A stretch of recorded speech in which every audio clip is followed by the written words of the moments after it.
Hi everyone, this is robin और एक बार फिर से मैं आप सभी का स्वागत करता हूं एक बहुत ही इम्पोर्टेंट रिवीजन सेशन में। देखिए, चाहे आपके CHSL एग्ज़ाम जो कि अभी रिज्यूम किए जाएंगे अगस्त में, या फिर मैं SSC CGL 2020 के प्रीलिम एग्ज़ाम की बात करता हूं, तो आपको हर कोई रिकमेंड करता होगा कि आप PYQs पढ़िए, PYQs कीजिए। तो उसी सेशन को ध्यान में रखते हुए मैं 1997 में जो भी आपके रेस्पेक्टिव सब्जेक्ट्स थे, सब्जेक्ट वाइज जो एग्ज़ाम में क्वेश्चन देखने के लिए मिले थे, उनको पॉइंटर के रूप में आपको यहाँ पर लेके आया हूँ। और ये होगा इसका भाग 1। इसी सीरीज़ को मैं कोशिश करूँगा कि मैं कंटिन्यू करूँ, बट उसके लिए आपका रिस्पॉन्स आने की ज़रूरत है। अगर मुझे लगेगा कि आपको उसका फ़ायदा हुआ है, सो देन इसको मैं कंटिन्यू बिल्कुल करूँगा। ये कुछ मेरे बारे में जानकारी। My name is robin. तो चलिए मैं स्टार्ट करूँगा पहले आपके एंशंट हिस्ट्री के पार्ट से। इसमें कुछ कुछ पार्ट्स हैं, कुछ कुछ पॉइंटर्स हैं जो कि 1997 के एग्ज़ाम में देखने के लिए मिले थे। अब उनसे रिलेटेड अगर कोई साइड इन्फॉर्मेशन बनेगी तो मैं वो भी आपको साथ में देता रहूँगा। तो देखिए, पहला पॉइंटर आपका बनता है, आपसे पूछा गया कि भाई वो लोकेशन क्या थी, वो लोकेशन कहाँ थी जहाँ पर पैगंबर मोहम्मद साहेब के बाल को क्या किया गया है, प्रिजर्व किया गया है। उस मुस्लिम मॉस्क्यू की लोकेशन आपको बतानी थी। तो देखिए, इसका आंसर है श्रीनगर।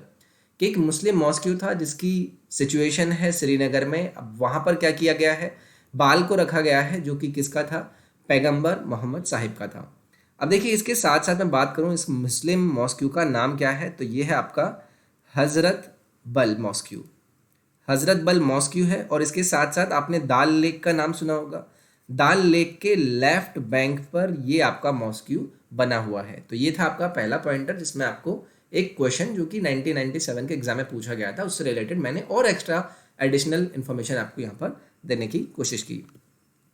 नेक्स्ट है आपका, आपसे पूछा गया है कि जो आचार्य हुआ करते थे, कुछ आपको 4 नाम दिए गए होंगे ऑप्शन में। आपसे पूछा कि इनको इनके क्रोनोलॉजिकल ऑर्डर, यानी कि कौन पहले आया, उसके बाद में कौन आया, ये कौन आया, उसके बाद में कौन आया।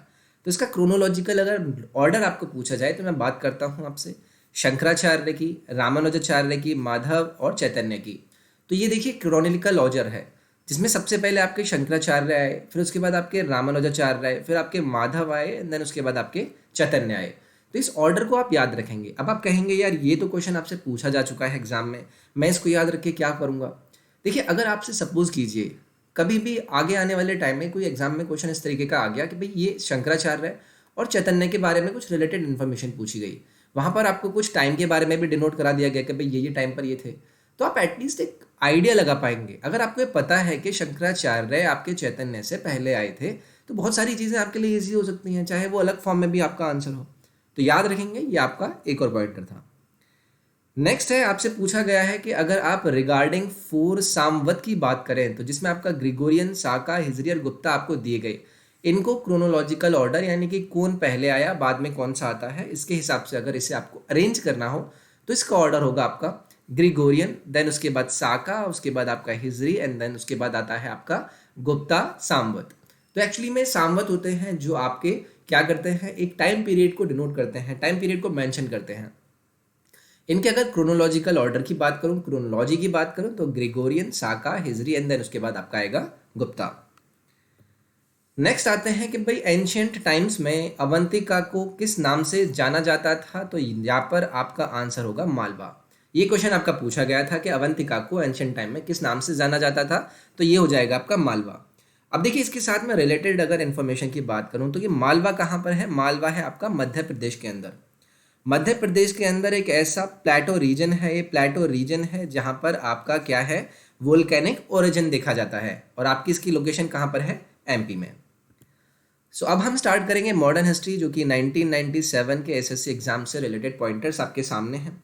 तो चलिए, पहला पॉइंटर है आपके सामने, when Mahatma Gandhi was arrested, तो किसको लीडरशिप दी गई सॉल्ट सत्याग्रह की, किसने लीडरशिप निभाई सॉल्ट सत्याग्रह की।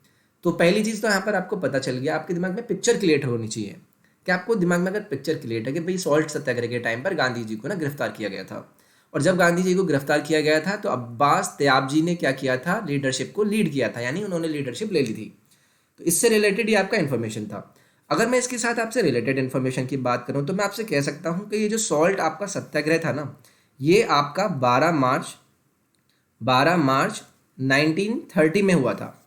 अब देखिए, क्वेश्चन आपसे कैसे बन जाते हैं, आपसे पूछ ले जाते हैं, अलग अलग आपको क्या दिए जाते हैं, सत्याग्रह दिए जाते हैं। पूछ लिया जाता है कि बताइए कि इस सत्याग्रह के जो आपको दिए गए हैं इनको क्रोनोलॉजी में आप सेटअप कीजिए। अब आपको पता है कि सॉल्ट सत्याग्रह, इस क्वेश्चन के थ्रू आपको पता चल गया कि भाई 1930 में हुआ था। तो अगर आपको कोई और सत्याग्रह पता है जो कि 1919 में हुआ हो, 1916 में हुआ हो, तो आप क्रोनोलॉजी में सॉल्ट सत्याग्रह को पीछे रखेंगे ना, क्योंकि आपको इसकी क्या पता चल गई है, इसकी डेट पता चल गई है सिर्फ इस एक पॉइंटर की हेल्प से। और उसके बाद आपको क्वेश्चन भी क्लियर हो गया कि भाई गांधी जी ने जब क्या किया था, इनको गिरफ्तार कर लिया गया था, तो उसके बाद अब्बास तैयब जी ने लीडरशिप संभाली थी सॉल्ट सत्याग्रह की। नेक्स्ट है आपका, in Lahore session of Congress the demand of Purna Swaraj was accepted as the aim of the Congress.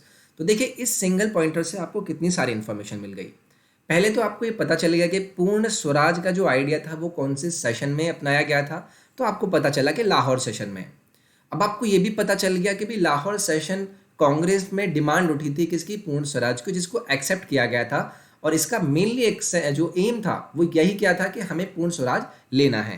तो ये हो गया आपका एक और क्वेश्चन।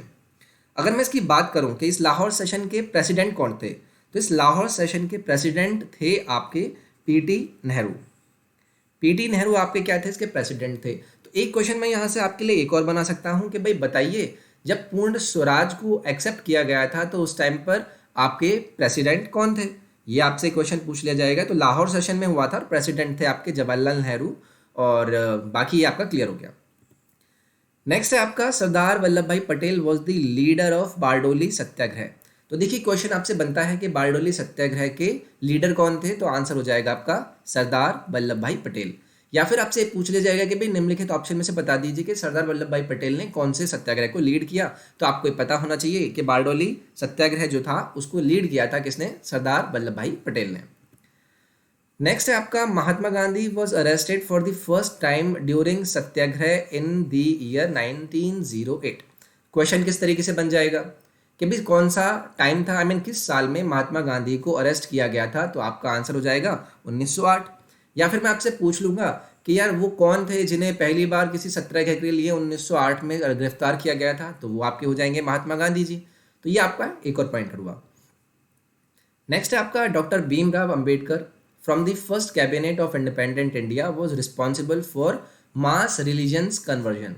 तो देखिए आपसे पूछा जाएगा क्वेश्चन में कि जब भी इंडिपेंडेंट इंडिया की पहली कैबिनेट बनी थी उसमें कौन थे जिन्होंने रिस्पॉन्सिबिलिटी ली थी किसकी, मास रिलीजन कन्वर्जन की, तो वो आज का आंसर हो जाएगा डॉक्टर भीमराव अंबेडकर।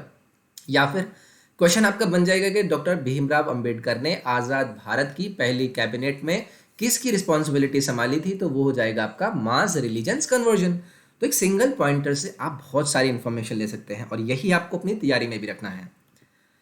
नेक्स्ट है आपका, anniversary of the surrender of Japanese army before admiral Mountbatten was the basis of transfer of power to India, कब, 15 अगस्त। तो देखिए क्या होता है, जापानीज आर्मी ने सरेंडर किया था, जापानीज आर्मी ने सरेंडर किया था एडमायरल माउंटबेटन के सामने। अब इस चीज़ की जो एनिवर्सरी मनाई जाती है वो किस पर बेस होती है, वो बेस होती है आपकी कि इस टाइम पर ट्रांसफ़र हुई थी पावर भारत को 15 अगस्त को। तो ये आपका हो गया एक और आंसर। अब हम बात करेंगे फिजिकल ज्योग्राफी से बनने वाले 1997 में जो एसएससी के एग्जाम में आपके पॉइंटर्स बने थे उनसे। आपके सामने पहला पॉइंटर है, if the mass of a star is 2 times the mass of the sun it will collapse into a neutron star. तो आपसे मैं पूछा जाऊँ, अगर मैं आपको स्टेटमेंट दूँ कि अगर मैं किसी स्टार का मास को 2 गुना कर दूँ किसके, मास के, सन के कंपैरिजन में, तो क्या हो जाएगा वहाँ पे, वो एक न्यूट्रॉन स्टार कहलाएगा या फिर वो न्यूट्रॉन स्टार में कन्वर्ट हो जाएगा, हम उसे एक न्यूट्रॉन स्टार बुलाएंगे। तो एक स्टेटमेंट जनरली से आया था जिसमें आपसे पूछा गया था कि वो कौन सी कंडीशन होती है जहाँ पर मैं एक स्टार के मास को 2 गुना कर दूंगा सन के कंपैरिजन में, तो वो क्या बन जाता है, वो बन जाता है एक न्यूट्रॉन स्टार। मैं बात करता हूँ आपसे इंटरनेशनल डेट लाइन की। तो ये क्या है, एक्चुअली में ये एक कर्व लाइन है जो कि बियॉन्ड अर्थ है। अब मैं बात करूंगा आपसे कि भाई ये जो इंटरनेशनल डेट लाइन है ये आपकी कहाँ से पास होती है, तो ये आपकी मिड ऑफ पैसिफिक ओशियन से पास होती है। तो ये भी याद रखेंगे आपका इंटरनेशनल डेट लाइन से रिलेटेड। नेक्स्ट है आपका the interval between a high tide and a neap tide at a given place in 12 hours, कितना होता है वो, 12 घंटे 26 मिनट। तो आपसे पूछ लिया जाता है कि भाई हाई टाइड और नीप टाइड के बीच में जो एक टाइम पीरियड होता है वो कितने इंटरवल का होता है, तो याद रखेंगे 12 घंटे और 26 मिनट का। नेक्स्ट है जो सनलाइट होती है is available 24 hour on the longest day at this altitude on the earth. मैं आपसे बोलूँ कि भाई 24 घंटे में सबसे ज़्यादा किसी लैटिट्यूड पर अगर सनलाइट अवेलेबल होती है तो वो कौन से लैटिट्यूड होते हैं, तो वो होता है आपका 66 1/2 लैटिट्यूड्स, अर्थ की बात कर रहा हूँ मैं। नेक्स्ट है आपका वो कौन सा प्लैनेट है जहाँ पर वाटर साइकिल अवेलेबल है, तो वो है आपका प्लैनेट अर्थ। ये तो बहुत ही आसान सा है आपका पॉइंटर, तो इसमें तो आप जनरली कुछ भी आराम से मार्क कर सकते थे। तो देखिए मैंने कुछ पॉइंटर्स आपको डिस्कस किए, मैं शाम को भी आपको इसको लेकर एक वीडियो बनाऊंगा, बट उसके लिए आप प्लीज़ मुझे अपना एफर्ट दीजिएगा। अगर आपको सेशन पसंद आ रहा है तो उसे लाइक कीजिए, शेयर कीजिए। अगर लोग ज़्यादा से ज़्यादा जुड़ेंगे मुझे भी मोटिवेशन मिलेगा और मैं इसी तरीके के पॉइंटर की सीरीज़ को कंटिन्यू करूँगा आपके एग्जाम तक।